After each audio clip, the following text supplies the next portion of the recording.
I've been asked so many times about the BETA RR300 versus the KTM 300 EXC, I figured it was time for a video.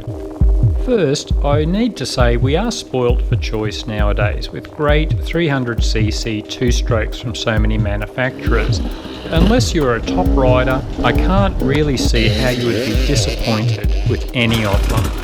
Personally, I feel the KTM and the BETA are the top of the bunch, but can't say there's much in it. And a spoiler alert, to be honest, I don't think you can really say there is a number one bike. It all comes down to what sort of rider you are and the sort of riding you'll be doing. If you are a professional racer or a very experienced rider who is fast and hardcore, the KTM will probably just give you the edge. Personally, I think for almost everyone else, the RR300 would have the edge. But again, I don't think there's much in it. No one would be disappointed with either bike. Plenty of professional riders are doing great on the BETAs, and there are plenty of trail hacks who are very happy with their Katos. Let's start with the engines. Many agree BETA wins out here. The same crew who designed the Kato engine did the RR300 and took it to the next level in various respects.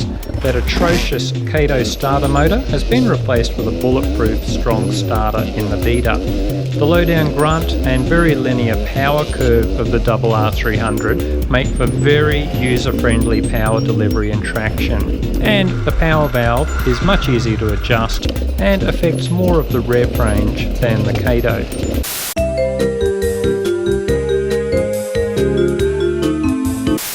The RR's exhaust pipe is significantly higher and more tucked away on the BETA, less likely to hit logs and rocks for us Gumby riders. BETA also adopted the resonator design used on the gas, which helps produce that extra low-down grunt that lets you tractor up hills just above idle when needed. Quite a few riders who've swung over to BETA from KTMs also reckon the RR300s are far less likely to boil over, handy when you're doing a lot of slow, technical riding in hot weather. Suspension. KTM had a significant edge over the BETAs until the past 2 years. KTM have been refining their suspension for a long time. BETA has had to play catch up fast. The Sash suspension on the standard model has undergone major revisions each year. The general consensus nowadays, if you read the reviews, that in 2015 the BETA suspension is finally working well enough for the everyday rider, and the Marzocchis on the race version are working just as well for the hardcore riders. On the standard models though, it seems that KTM still has the edge for the more experienced riders going hard and fast. Ergonomics and weight. A consistent theme from most reviews and tests is that the late model BETAs are now better in these respects. The bike is lower, narrower, and while the claimed weights put the BETA at 2 kilograms heavier, it actually feels lighter when riding, in large part due to the lower seat height and focus on keeping the engine weight down low.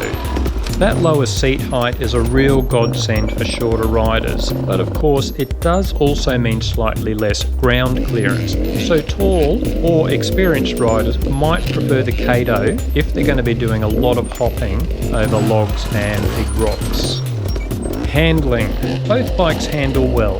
The well-known twitchy front end of the Kato has settled down gradually over the past few years with work done to the forks and steering geometry, but I'd say the BETA still has more inline stability while not sacrificing its desire to turn. Again, there's not much in it, but the very experienced rider will probably not be deterred by any twitchiness and be able to exploit this in making the KTM turn more aggressively. For us average trail hacks, the stability of the RR300 is a real plus.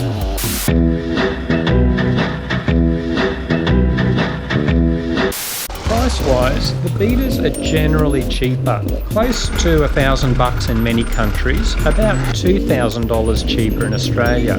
It'll be interesting to see if KTM drop their prices as BETA continues to bite into their market share.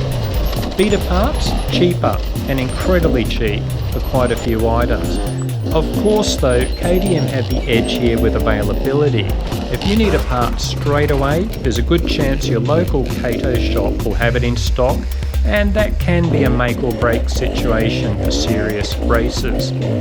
BETA dealers aren't as numerous yet, but BETA's solution is a very easy to use ordering system on every dealer's website and rapid postage. It's a system that's working out well for most trail hacks like our crew. Along with the cheaper price on the BETA is a bit of extra bling on the standard model you don't get with the Kato. Things like billet, triple clamps, FMF exhaust, Galfa discs.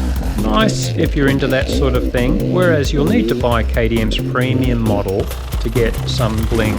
Every bike has those niggling little issues. Here are detailed lists for both the BETA and the KTM. Just pause to have a read. Look, I canvassed a lot of other reviews and test rides and worked in the opinions of others, but do your own research. You'll find other opinions out there. While many agree the Kato has the edge for races, and the BETA does for everyday riders, you'll find others who disagree. In the end, the ideal is to get a test ride on all the various models and make up your own mind.